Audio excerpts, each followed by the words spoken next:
এ আপনি কি কিনছেন? কি কি কিনছেন? ও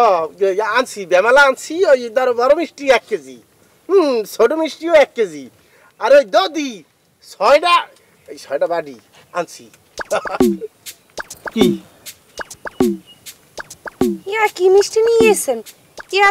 দিয়ে মানে জর্দা রান্দে। তো জ্বর দেওয়ার না হাতে সমস্যা কি জ্বর দেওয়া ফেডের মধ্যে হান্দাইবে ও খাইলো ফেডের মধ্যে হান্দাইবে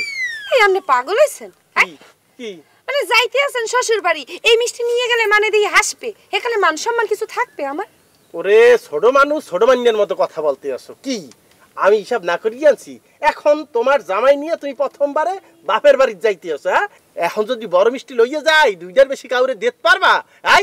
এখন এই ছোট মিষ্টি সাইড দিয়ে কটিয়ে দিতে পারবা আলিপুরে গিয়ে দিতে পারবা সবাই বলবে নম্রতাদের বাড়ি থেকে মিষ্টি দিছে বেমালা ওইছে আরে দদি উন্নত শ্রেণীর দদি আনছি এগুলো দদি? হাই ইয়া দদি ইয়া দে গুঁড়ো গাড়া বাড়তে নিয়ে গিয়ে খায় দোকান দিয়ে কিন নিয়ে ইয়া নিয়ে যাইবেন আপনি শ্বশুর বাড়ি? শোনো তুমি আমার কথাটা হলো যদি তোমার ভালো না লাগে তা আমি ফেরত দিয়ে আসবো আমি হিসাব করে দিয়ে আনি নি ধরো আমরা স্বামী স্ত্রী 2 জন তোমার ছোট ভাই এবং তাহার স্বামী 2 জন 4 জন এবং আব্বু আম্মু 6 জন আমরা এই 6 জনে 6টা দদির বাড়ি হাতে লাগিয়া চামচ দিয়া মোরাইয়া একটা পারিবারিক স্বাদ গ্রহণ করবো দদির আই আপনি কথা কম করেন দি যান মিষ্টির দোকানে যাই এই মিষ্টি সব ফেরত দিয়ে 5 কেজি ছানার মিষ্টি 5 কেজি দদি নিয়ে আসবেন যান এই ছানার মিষ্টি বলতে আসো কে দেখো 10 দিনের খবর রাখো টিভিটা খুললেই কি দেখায় ওই যে আদালত ব্রাহ্মমান খুঁজে কি বের করে যে দইও নাই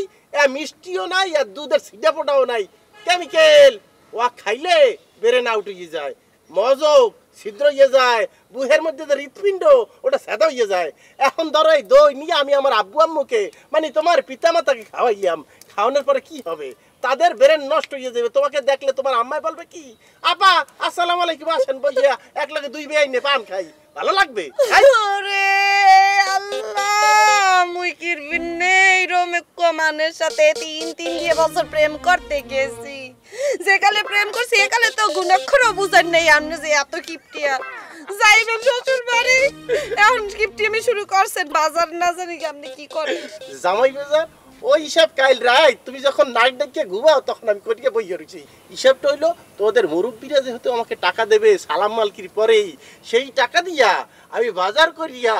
ওখান থেকে কিছু টাকা আমি বাসাইয়া আমার মানিব্যাগের সিপার মধ্যে হান দিয়ে রাখবো আপনি মাছের তেল দিয়ে ভাজবেন হ্যাঁ আপনার একো কথা কই যেকালে আমারে ভদ্রতার জামাই দেখতে আইছে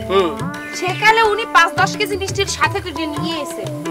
আমনে জামাই বাজার করতে যাইবেন মাওগো বাড়িতে মানে জামাই বাজারে হে কয় কেজি মিষ্টি নিয়ে হ্যাঁ তো ঠিক নাই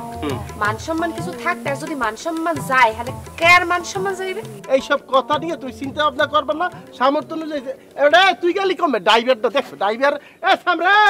এ বেটা তোর কারণে কথা শুনি তুই কোথায় চালু দে